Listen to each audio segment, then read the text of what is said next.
You're red now. You're recording. We're recording. We are in Bryan Bowers' place in Washington State. In the deep woods. Yeah, beautiful day, beautiful sunny day. And we're doing an interview for Minnesota Bluegrass Magazine. It is September 17th, 2018. So if anytime you got anything to say, Brian, just go ahead. I got a few questions. I'm all ears for your questions. Cool. Well, I've had coffee. I think I'm capable of speaking. You're awake. Yeah. Good. Because you're doing a concert in Minnesota at Creek House Yeah. Concerts. Friday the 11th of January, if I'm not mistaken. We're going to be there. Great. Cool. And I hear nice things about him and his house and the whole thing. So Yeah. looking forward It's a to great it. place. Thank you. So I've been reading a lot about you online because Oh, we've man. known you for years, Yeah. but I wanted to know more about your background. And so I was reading your bio.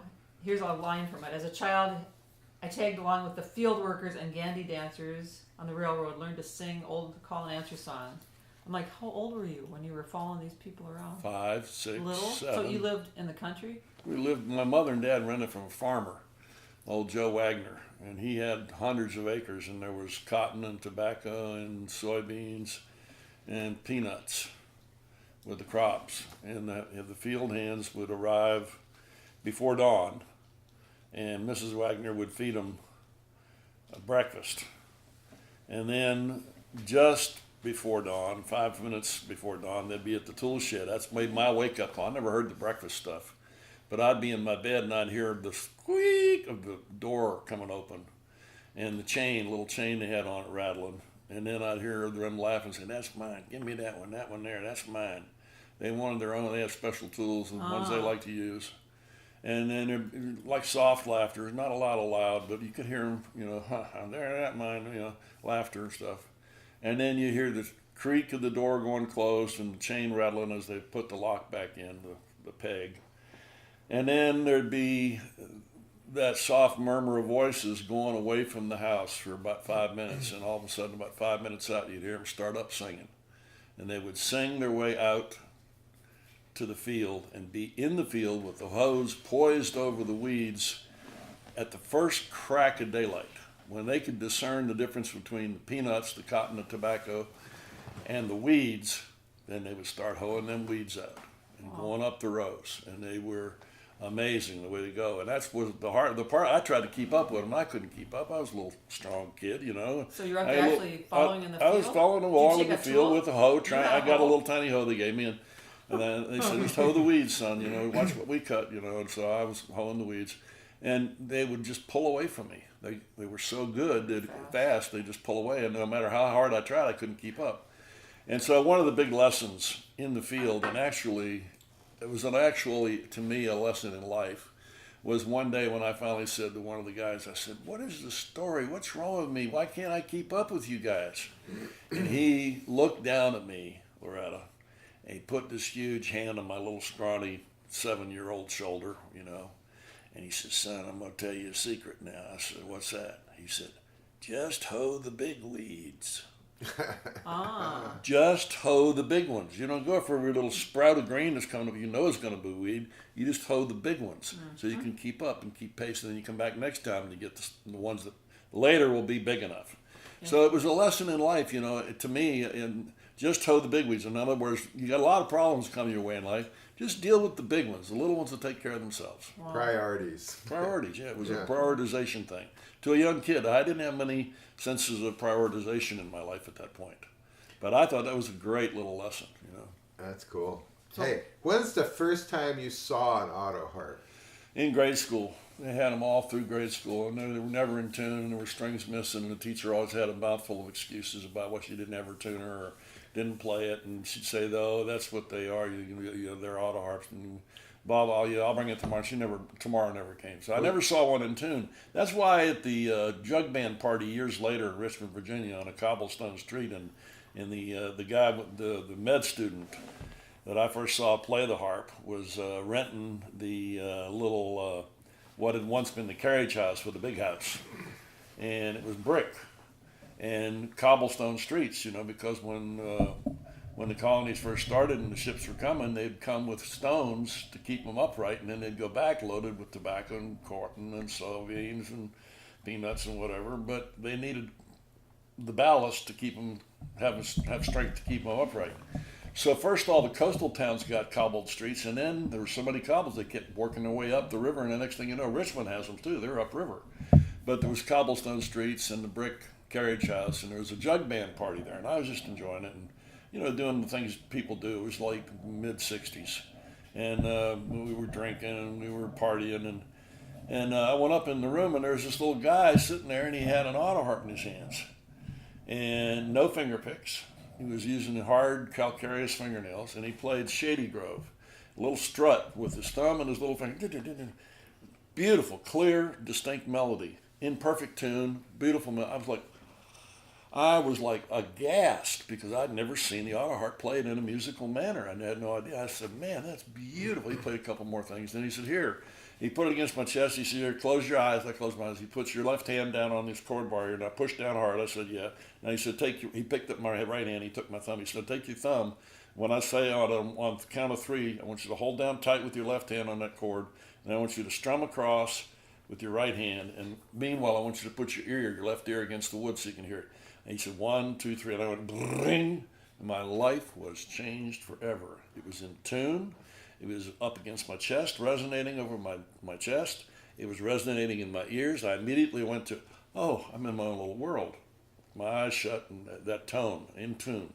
The first time I had a harp, it was such a blessing that he gave me a harp that was in tune, showed me how to put it so I could get the most benefit. I went out and bought one the next day. Never dreaming. I was into guitar. How old were you then? Well, I was 28 then. I'd seen that beautiful week when I saw Jimi Hendrix live twice in the same week. Once up in D.C. when I said, who's Jimi Hendrix? He said, you got to see this. Come on. So all the hippies were going over. So I went over and saw it, and it was sensational. And 3 nights later, he was in Richmond where I lived, so I took my wife.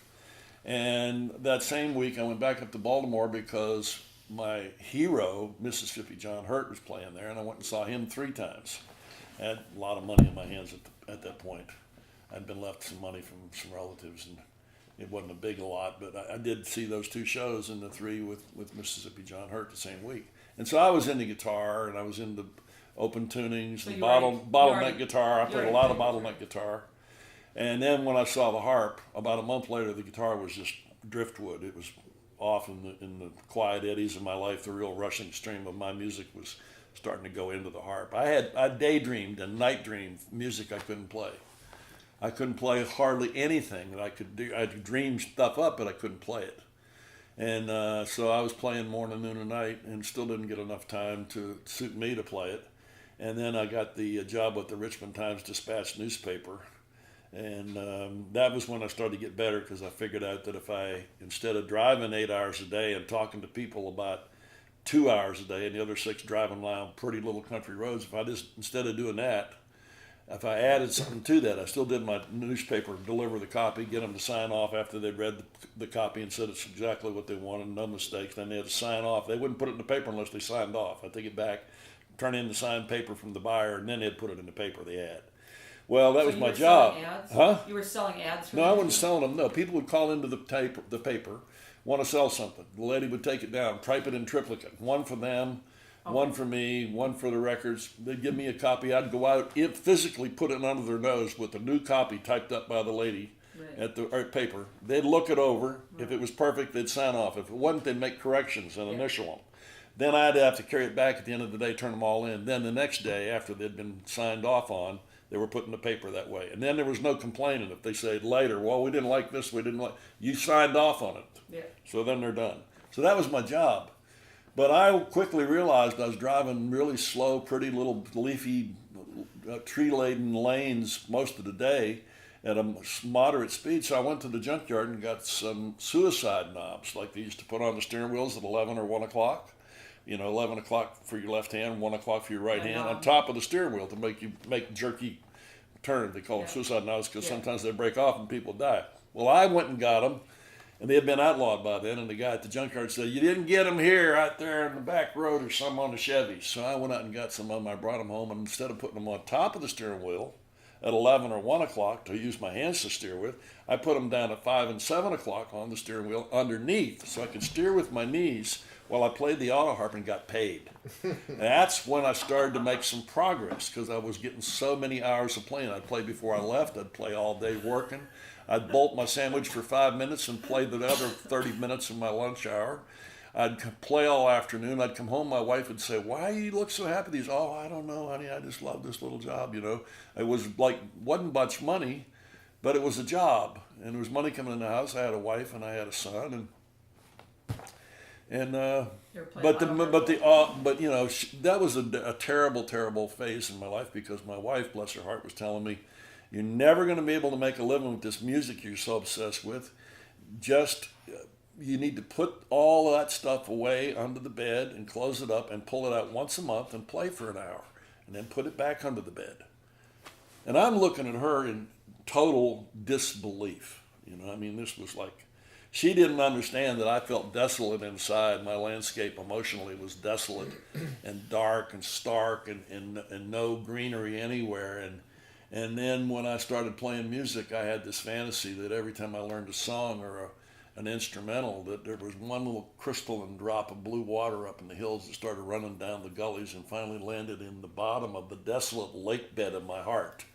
And at first there was only a little shine of a dozen tunes down there in the bottom of the lake bed. But now, 50 some years later, the lake is full. There's spillways, there's frogs, there's lily pads, there's cranes, there's fish, but she didn't get it, that music was the sustenance I was not getting within the context of the marriage. And I have no bad rap on her, none whatsoever. Wonderful woman, and I know I'm a piece of work and not the easiest thing to be around. And then, all of a sudden, the Dillards heard me and recorded me took me out on the road, showed me the festival world, opened I was going shows to for ask them. you that. You met them in 1970? Or in the 70s? I don't know when it was. Sometime in the 70s. Time's amorphous to me, but we did that. And you then, said it said you went to one of their gigs and... Yeah, I went into the cellar door in them? D.C. because Phil and Vivian Williams. Vivian's been the state fiddle champion out here a number of times, and also a little known fact, the state quilting champion too, many times. Anyway, they told me if you ever see the Dillards, go and say hello for us because they loved the Dillards and had been friends with them. So they were playing. You showed up at their gig. I showed up early and I came in. I said, "Hey, you guys." I said, "Which one of you guys are the Dillards?" And they stepped forward and introduced themselves. And he said, "Well, what are you doing?" I said, "Well, I was sent here by Phil and Vivian Williams." "Oh, Phil and Vivian," like that. An intro, yeah. And I said, "They told me that if I ever saw you, to come and play a song for you." They said, "Well, play us a song." So I pulled out the harp and I played them the battle hymn, the 5-finger explanation piece where I show how you add the fingers to get all the harmonies and the melodies and the multiple harmonies and stuff. Well, they just fell all over themselves saying it was the greatest thing. And what I didn't know, it wasn't just the Dillards, it was all the Newgrass boys too. Oh. Sam Bush and Curtis Birch. And they were all there. They're all there. They were all there. So they said, "Well, we're going to a festival tomorrow. You're coming with us." I said, "What?" They said, "Yeah, we're going to York, Pennsylvania." So we went out to this festival and they did their show. When they got 2 encores and did 2 encores, when they got the 3rd encore, Mitch Jane walked out and said, "Hey, thank you very much. We appreciate you bringing us back for a 3rd encore, but we had something happen last night at the cellar door. This gentleman walked in and played us a song, and I would like to ask permission to give our 3rd encore to this young man. Would you please welcome Bryan Bowers?" And I come out and played the battle hymn for him, and of course they loved it, But it was, all of a sudden I had work. I'd been a street singer. I'd been a street singer. I used to go into the grocery store and stand in the meat counter, meat aisle, and I'd look at the ribeye steaks, and then I'd turn and walk across the aisle and buy the bologna. I can't eat bologna to this day. I can't face it, right? So there was all that, and all of a sudden, and I wouldn't get a job in a music store and call myself a musician. I didn't want to be a salesman. I wanted to play music no matter what. I'd play for kids. I'd play for old people. I'd play in the bars. I'd play at the churches. I'd play everywhere. And that's what I did, all over. And so when I started getting work, it freaked me out because I thought somebody's going to figure out I'm not good enough to deserve this. Right. They're going to figure it out that I'm not good enough to deserve all this that's coming my way, all this work. And so I just put my head down and kept charging, never realizing what I was doing. I was just so afraid that it would end and I would be caught short and not have used my head and saved some money. So suddenly it's 48 years later and I'm in the bed up there where you slept last night. Yeah. And I'm recuperating from the back surgery, and I think, well, I'll just pull out the calendars. I have the calendars from the last 48 years, the giant calendars with the 2-inch squares for each date. And I pulled them out with a legal pad and sat there idly counting and counting and counting, and I was stunned. Did you count up all your gigs? I counted up all my gigs over the last 48 years. I had a total on-paper reference of it. And I was stunned to find that I'd been 270 days a year away from home on average for 48 years straight. Never one sabbatical like the intellectuals say they got to, every 7 years they have to take a year off and to refresh their brain. I never had any refresh. But as I lay up there, I thought, no wonder I'm tired. I'm going to slow down. So I'm slowing down. But meanwhile, the ride has been out of this world more than I could ever dream. I remember as a young child, here's the weird part, I remember as a young child walking around with a BB gun. I was a real good shot. I could flip a bottle cap up in the air and hit it 8 out of 10 times. You know, I was good with the BB gun. But the bad news was I shot everything that moved. You know, robins and little sparrows, and then the crows would just shrug it off and caw at me. You know, the BB wouldn't do anything to them. But I was a little hellion with the BB gun, and I used to walk around the woods and fantasize about traveling the world. I fantasized that was my fantasy every day. As I'd walk around the woods and in the fields, I would fantasize about traveling the world. And now I've gotten to do that for all these years. You know. Cool. So when you first started getting all that work and you were amazed, like what kind of work were you getting? Were you booking your own stuff? Oh, no.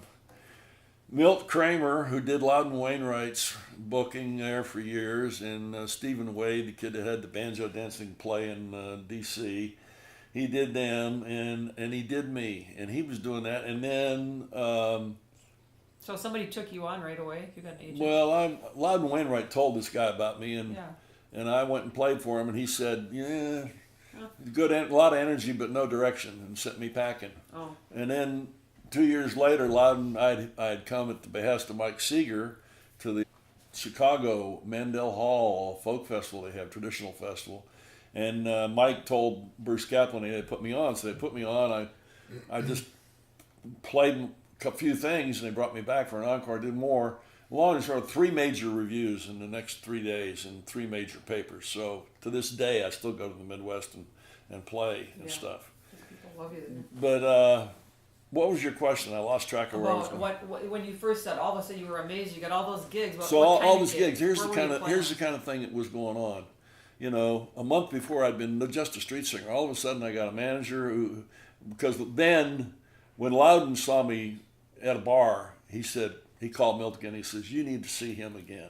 So I went and saw Milt again, and I played at the Battle of it. It was funny. And he said, oh, come on, we're going somewhere. I said, where are we going? He said, come on. So we go over to this big, tall building, go upstairs, and he says, John Hammond in. And they say, yeah. He said, come on. He walks in and he introduced me to John Hammond, who, you know. Yeah. And Milt says, play that thing for him. And I played it for him. He said, oh, that's nice. You know, that's nice. Milt says, do you think we could do anything with that? He said, oh, no. So 10 minutes later, we were out of the office and gone, you know. But when I started getting work, it was like the transition was crazy. I still remember, this is funny because you guys are from Minneapolis now. The first gig I ever had that was real money was somewhere, it seems to me, it was Minneapolis, and I can't remember where it was, but I was getting like $1,000. And I got there early and did my sound check and tuned up, and then I was hungry, and it was 3 hours before the gig, and I took one harp, and I went out and I walked 3 blocks down the street, and I straight sang for an hour and 20 minutes. I made $17.43, and I went and had me a ribeye steak. And I came back, and when they gave me that check at the end of the night, I put that check, folded it up, put it in my hip pocket, like, you know, I ain't throwing this away. Wow. This ain't real. Are you kidding me? You know, Amazing. I played for an hour and some minutes and got $17 for a ribeye steak. Here's $1,000 for playing 40 minutes and just doing the same thing, playing my music. But I was stunning to me. It was stunning to me. That the whole could have thing. Been the coffee house extempore because they'd never pay $1,000. Yeah, it's probably the college or something. Oh, maybe University of Minnesota. I don't even remember what it was. Wow. But I do remember the interchange between the disbelief that they were going to give me that kind of money for making my music, Yeah. and the absolute irrefutable, this is what you get if you go out in the street and you sing it, the same music, for an hour plus, and you get $17.43. It was like, Yeah.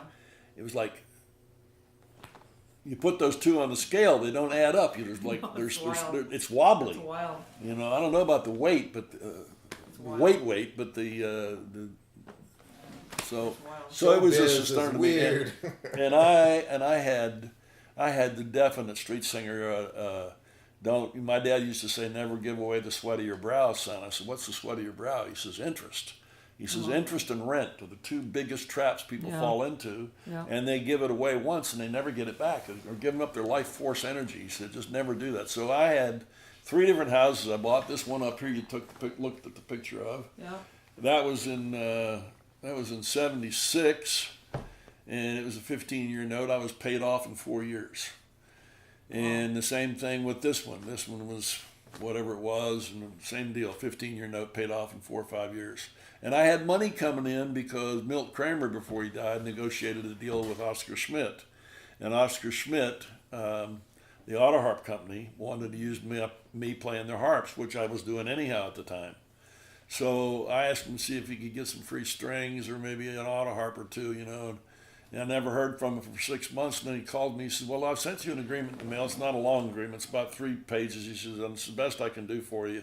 I hope this is okay. I said, what is it? He said, oh, it's that Oscar Schmidt thing. I said, well, what's it say? He said, well, it won't be a surprise if I tell you. He says, just if you sign it, it's effective. So I get the thing, and 2 days later, and I open it up, and it's, you know, in exchange for, you know, Bryan Bowers allowing us to photograph him playing our Oscar Schmidt harps, and we'll pay for the photo shoots, we'll pay for the getting you there and back in hotel and all that, and you can have all the free strings you want for your own use, all the free auto harps you want for your own use, and $500 a month for 6 years. Bam, bam, When bam! did Right into the payment to pay the house off. Oh, Double so and this triple is when you payment. got that. That's Got how I that. got them paid off. I never treated that money as real, except that it was real. It was like my ship had come in. I didn't even know my ship was out there, and I wasn't going to throw it away. So I all went straight into paying off the notes early on the houses. The 2 So that houses. was like the 80s. wasn't I it? guess I Something don't like know. that. Yeah. Anyway, so there was Wow. that, and Very cool. and meanwhile I was just playing and writing and Yeah, so you write. So you write a lot. You do traditional, and you write a lot. Did you always write songs? I've or always did you written start songs. I'm a compulsive writer. It's not a, you know, Tom Paxton, I really love and admire Tom Paxton's work ethic. He gets up in the morning and then, I don't know what he does, his ablutions, if he does a shower or a walk or a run or whatever, but I know that he then, pretty early on, I think there's some kind of thing where he has a regimented amount of disciplined. time where he sits down and writes No every matter day. what. Yeah. For a few hours. And I asked him, I said, do you get a good song every day? He said, oh, no. I said, well, why do you do it? He says, because I don't want to have, he says, I write better when I'm emotionally driven. I said, yeah, I only can write when I'm emotionally driven. He says, he said, that's a good impetus. He says, but here's the deal. When I do get the impetus to write, I don't want my skills to be dull. I want my songwriting skills to be sharp from being current, practicing, writing, doing different things. And so I really admire that in him. But I've always been just driven by the emotion. When I'm sad, when I'm happy, ecstatic, you know, that's when the songs will pop out. You know. Yeah. And I'm always writing. I not only write songs, I write poetry, Yeah, I write know. That's little, right. you know. Yeah, all kinds of stuff. Hey, I wanted to ask you about the Auto Harp Hall of Fame. I didn't realize this, that you're the first living member. First living member. That was the funny part of it. They had three posthumous people first. They had Mother Maybelle and Sarah Carter from the original Carter family. Okay. And then they had the little known but superb Kilby Snow, old mountain railroad man. They had those 3 put in first. That was the first 3 people who went into the Auto Harp Hall of Fame, and it was all posthumous. And unbeknownst to me, when I was invited to Mountain Laurel in '93, they had decided to put me in to the Auto Harp Hall of Fame, and it was as the first living member. It makes a funny line, you know, but I mean, how could you complain about the company? You can't It's complain pretty about the cool. company you're with. And the fact that I was the first living one was, it was a double-edged sword. It was really, really cool. I was in tears. And yet it was really, really funny. It's what my mother would have called a left-handed compliment. Yeah. You know? Yeah. So anyway, and did I learn a lesson that night? I was supposed to play right after that. Well, I couldn't play and sing. I was crying.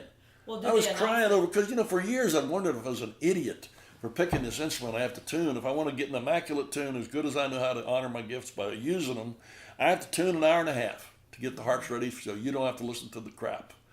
And I used to, for years, wonder, was I crazy? You tune an hour and a half to play an hour and a half. What a crazy, why didn't you get into harmonica? Well, so, and then all of a sudden they're giving me the Autoharp Hall of Fame, first living member, and I'm like in tears. So then they want me to do a show. I couldn't sing. I was crying. I did 3 instrumentals in a row to finally get past to where I did the Dundee Talking Dog song. It was the first song I could get through without crying. Now I can't get through that because he's gone, and it makes me cry to sing his song. Did they announce it at the show? I mean, you didn't know beforehand? I didn't know before. No, they're totally blindsided. I found out 5 minutes before I had to play. They give me the award and they say, "Okay, you're on." I'm on. I'm in tears. But you knew you were nominated. You knew it was possible. No, I didn't know any of that. I don't pay that? attention. I don't pay attention to any of that. So at a show, I know you tune up for an hour and a half. How many auto harps do you usually bring to a show? When I'm flying, I take only 3. When I'm driving, I take 5 or 6. Yeah. I like lots of options. 5 or 6 that's the hour and a half worth of tuning, right? Absolutely. Yeah. Yeah. Yeah, and then do you tune? And I have the gift to get in tune. I know you do. And you know how many times you are listening to people playing them marginal on tuning. So I feel like if I have the gift, I have to honor it. So I never come late. I never walk in 5 minutes before the show and walk up and play the harps without touching them. I come in 2 hours early. I get settled in. I run through the harps 3 times. Each time I come through them, I find a few more notes and a few less notes out of tune. And by the 3rd tuning, man, when I walk out on the stage, it's in the hands of a higher power, and I feel like I'm good about what I've done. But here's the funny part now about that to me. I'm 78, Loretta, and only in the last year or so have I had this little thing occurring when I come to do. I'm in the gig back room. I've done my 2 tunings. I'm getting ready to do the 3rd tuning. And, I believe that we all have a little devil that lives within us that is capable of making us do bad stuff if we follow his instructions. So my little devil, the last year or so, always just when I pick the harp up and put it on my lap and get the finger picks on and I get the tuner set on the edge of the wood to give me the notes, and I'm just ready to start, and the little devil will whisper in my ear and he'll say, "They'll never know the difference. It's okay, Brian. Good enough. You don't have to do the 3rd tuning. Right. Nobody will know except you." Right? All that. And I have to, bam! I have to knock him away and do my tune. I don't want to do it anymore. I don't want to do the 3rd tuning. The old tired man in me don't want to do the 3rd tuning. Yeah. But I do. But you do it. Because I have to honor my gift. Yeah. I have to honor. That's one of the, there's players that can just play anything with anybody sensational right away. I'm not that guy. I'm really a slow learner about getting tunes. But once I get them, I got them. Yeah. But one of my gifts is I have to be able to, I can get in tune. So I need to honor that. I need to honor that. You're always in great tune. Yeah. So do other auto harp tuners tune that much? I don't know, though. I know that the tuning has gotten so much better from the days when I first started. You couldn't find 2 auto harps in tune together, And okay. So in general, people now, the tuners have helped a lot. People have got a better sense of it. The instructors have got... Yeah, I use a machine. Yeah. In the early days when I first started on the first couple of records, I was tuning everything sweet scale. I was tuning the 3rds a little bit flat to make them sweet, like a dulcimer, But I quit that because I didn't want to be where I couldn't play with other people. I wanted to be able to play with other people. So, and I read that you're totally self-taught. I mean, that med student showed you how to strum it, but after that, you're totally... I'm totally self-taught. I made it up. Mike Seeger, when he heard me, said, "Where did you hear this to play like this?" I said, "I made it up." He said, "What?" I said, "Yeah, I just sat around and played and made it up." Did you use any books or anything? Or no, no. I still can't read music. I mean, I can hear something and be touched. If I'm moved by it, I can then go to work and try to learn it. But I can't read music. Cool. Well, I don't know if it's cool or not. I wish I could, because Yeah. I know a fiddle player, and she can read the fiddle tunes right out of the Cole's fiddle tune book, up to speed, right on. It's just sensational. And I wish I could do that like she does, but I can't. Yeah. And Yeah, that's the other thing about, at this point in 78, I'm starting to realize there's some things you can do, Brian, and there's some things that not only can you not do, but you will never be able to do. Yeah. And I think I'm embracing that reality. I think is healthier for me than agonizing about, I got to this, I got to that, I got to do better, I got to this, I got to learn, I got to, too many gottas. Yeah. Where's the fun? Where's the fun when there's too many gottas? And I don't need somebody to crank the whip on me. I'm self-starter anyhow. I'm a self-starter. I don't need anybody cracking the whip to get me in gear. Yeah. Yep. Oh, I just got a couple more questions. One thing I read was, I can't believe this, is that autoharp brought you out of your shell. You used to be shy. Totally shy. I can't believe it. Totally, completely shy. When you were a little kid? No. Young man. Really? Raging hormones, not having a clue what to do with them. Didn't know how to talk to anybody. I could talk to my friends, but I just had this dread fear of trying to initiate any kind of a conversation with a man. I thought, I don't know him. I can't just talk to him, because it wasn't my friend. And he was like, I thought I couldn't do it. And then women were a complete mystery. I would get all these mixed signals when I was around women. I would be, oh my goodness, and then I'd be, and then I'd be, don't let on. I was so busy trying to be invisible that I was invisible. Mm-hmm. And, I didn't have a clue how to start a conversation with anybody, much less women. I had no clue about how to be with women at all. I wasn't with women at all. I was just like, I would see them and I'm like, oh my goodness. And then when I started playing music, suddenly, because I played music so much and it was emotional release for me, when I finally started playing in front of people, all of a sudden people started coming up to me and saying, boy, I really like that, and where'd you learn, how did you, and talking, and I never have had trouble talking with my friends. So once the thing was started, as long as I didn't have to start it, then I could talk to them. I could talk to guys. I could talk to women. Women would come. I was like, wow, this woman's talking to me. I didn't let on, but I was thinking, this woman is talking to me. So. And it just kind of snowballed. Then all of a sudden I realized I had nothing to be afraid of, that I could go up and talk to anybody. If I didn't know this guy, I could walk over and say, hey, what's your name? And I like the way you got your ponytail whipped into that thing. Or I could go over to a girl and say, boy, I like the way you played that harp. I got over myself pretty quick. About it. I got over my shy. But it was music. It was totally, first off, nobody could see that I had anything of worth. I could be in a party and I could be invisible. Nobody would give me a second glance or have anything to say to me at all to speak of. But if I play music, then all of a sudden they'd come to me and say, oh, that was nice, Yeah. So people started to see a part of me that was revealed through my music that was worthy in their eyes, I guess. Yeah, cool. And I, before music, I was not suicidal, but I had no idea what my place in the world was. Yeah. I had no sense of, how you think you're going to find the thing that you should do with your life. I had a big dose of that. My mother and dad were always talking about it, and I didn't know what I was supposed to do in my life, and there it was. Yeah, that's one of the great magics about music, though. You can be in a little town where people would probably walk a big circle around you because of the way you look or something, but if you go into their town and you play music, all of a sudden it's an end to talk to all kinds of different people that would never. That's right. Yeah. And then it's one of the most beautiful things about playing music. Absolutely, yeah. And there's so many beautiful things about playing music. Yeah. I still, all dried up husk of a man that I am at 78, still get emotional when I'm playing, man. When I'm in immaculate tune and I get emotional, I can tear up in a heartbeat. I have to be careful not to get too emotional because then my voice quavers. I can hear the too much emotion in my voice. Right. If I don't allow myself to become completely overwhelmed by the song. Yeah, a little quaver is cool, though. But sometimes songs are so beautiful, you just like, ride the wave of the emotion. And but I consider myself, amazingly lucky to have had this life for all these years. Yeah. And I still have people that like to invite me to come and play and stuff. And a lot of times it comes because of other musical friends saying to someone, hey, you ought to try this guy. Like you telling this guy up there, Glenn. Yeah.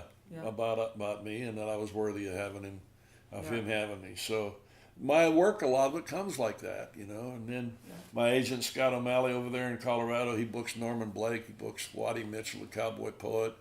And he's done me for years, and so I do a bunch of things that he gets for me, and then I do a bunch of things of all kinds. I put on a lot of hats. I like to tell stories, so I like to do storytelling workshops. I do autoharp workshops. I do camps, autoharp camps. There's several autoharp camps I do. I do autoharp festivals. I do bluegrass festivals. A little bit of sometimes the bluegrass people will call me and have me come, and then a lot of folk festivals. You know, like that. Right. You just and then I do children's shows. I do children's shows in the grade schools. A lot of times, if I have a gig in the evening at for a folklore society or for arts council people, I'll say, if you get me in touch with the principals at the schools, I'll call them. You know, and I'll often do 2 or 3 kids shows during the day for the children in the grade school. You know, and expose them to some music, and then. In the evenings, often there's house concerts, midweek house concerts, and then there's weekend house concerts. Yeah. And I just like doing it all, man. That was like when I was a street singer before the Dillards, before John Denver recorded Berkeley Woman.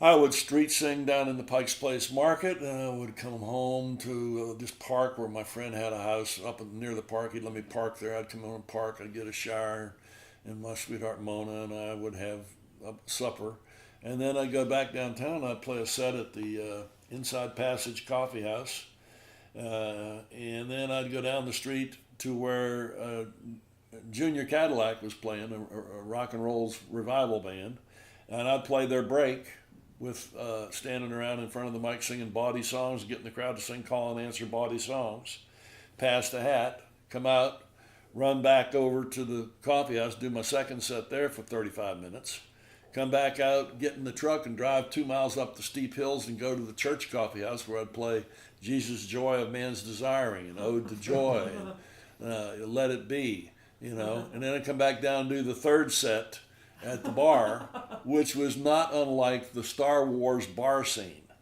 It was crazy. All the rich types would come downtown to slum it a little bit and see the lowlifes. There'd be hookers, there'd be fishermen, there'd be loggers, there'd be musicians, there'd be hippies. It was a melange of wildness. And that was the third set, and at the end of the third set, then it was like, you know, go off and be with your pals and party some more, or go home and be with your woman. And so, you know, that was my life every day. So I was dipping in a lot of things and learning how to be able to play and reach people. You know, I didn't do the same stuff at the church coffee house that I did for the for the rock and roll break. You know, where I sang bawdy call and answer songs. I didn't do the same stuff. I had to learn how to play for where I was at, play to the situation I was in. When I finally started getting work, like Jack Boyle, he just died last year. Jack Boyle is the guy that ran the Cellar Door Club in Georgetown. And he also ran that concert series out at the Cap Center, 17,000 seats, where he had John Denver and different big acts and stuff. Anyway, when I started getting work, he put me on shows. He liked what I was doing, and he put me on shows in D.C. at beautiful halls with, like, Chris Christopherson a couple times, Steve Goodman, John Prine, Leo Kotke, and it would be like Constitution Hall. And, different beautiful halls there in town. And I quickly realized that I had learned a lot as a street singer and as a bar singer and as a church coffee house singer. I had learned a lot about how to reach out and bring my music to people. Yeah. It was really, really a good training ground, you know. Right tools for the right job, man. You bet, man. Hey, I wanted to ask you one more thing about the Frets magazine. You got Auto Harp Player of the Year 5 times in a row. Yeah. And they wouldn't let you compete anymore. Yeah, and then I said, when they told me I couldn't compete anymore, I said I was never competing. It's a reader's poll. Okay, so yeah, you're not like applying to be in it. But. No, I wasn't into it at all. I mean, I was not. It wasn't I wasn't into it. I was into. I mean, anybody would be happy that people like what you're doing. But it was just what I was doing was so new with the doubled strings and the immaculate tuning and the multiple finger picking, you know.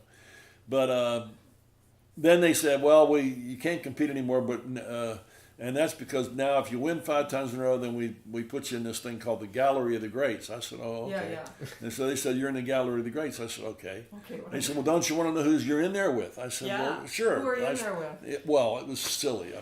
I think it was Stefan Grappelli, David Grisman, Mark O'Connor. I mean, it was like these guys these are genius players. Yeah. Yeah, I'm not a genius player. I was laughing. It was comical to me. I mean, I was honored, but it was comical. You know, now the magazine's gone. Most people don't even remember it. It's just a history. Yeah. Like us, I'll be gone. One day I'll be gone. Yeah, I'm glad you got this little video here to have as a memento of our friendship here. And here you are spending the night with me after I came and saw your show yesterday. Yes, at I should Farm. mention who we are, Curtis and Loretta, because we didn't say that at the beginning.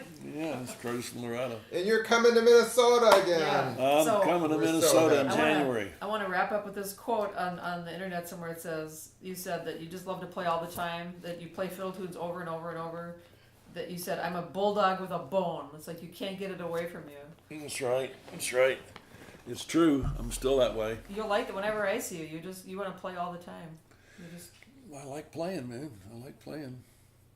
Yeah, I still like it. I still, learn a new tune, boy, and there's another little drop coming down the hills and into the lake of joy now, filled with all these tunes.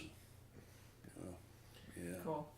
Well, you're gonna love Creek House, and Creek House is gonna love you. It's gonna be fun. Hey, if you show this to Glenn, he'll get a sense of what I'm really like. Yeah. Long before I ever play the okay first note for him, he'll have a sense of what I'm about. Yeah, I'll give him. I'll make copies. I'll make a copy for you. Cool. After I get home. Yeah. All right. Are we done? We're done. Yay! Yay! Thank you, Brian. You're welcome, Thank you, Loretta. Bryan Bowers.